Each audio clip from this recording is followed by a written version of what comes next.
Kamsi, panabagong araw naman nga pala. Kuha pala yan si Papa ng gamot dun sa kapatid ko. Kasi bukol naman yung kanyang puwet na napilay niya.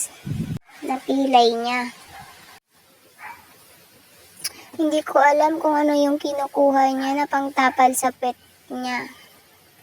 Kasi naglalakad. Ito nga pala yung papunta sa amin.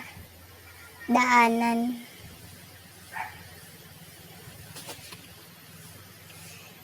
Tapos ayan, didikdikin na niya yung kinuha niya. At pagkatapos na idikdikin, itatapal niya yan sa puwet ng aking kapatid.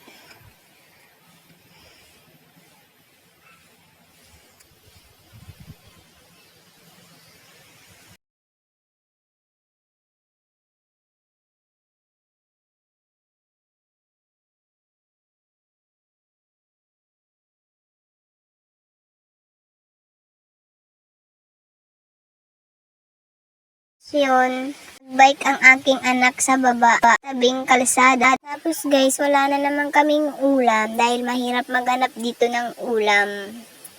Kasi walang trabaho si Papa ngayon.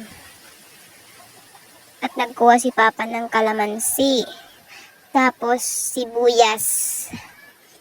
Hinati-hati niya. Tapos kumuha din siya ng sili.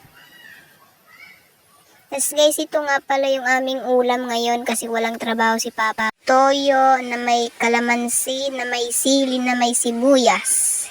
Yan guys, okay na yan. Sapat na yan sa amin para hindi kami magutom sa isang araw.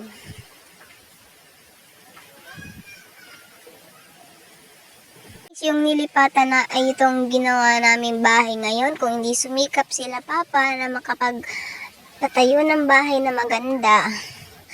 Alam nyo guys, pang 6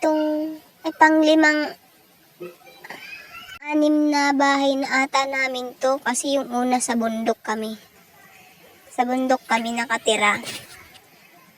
Tapos yun lang guys, salamat.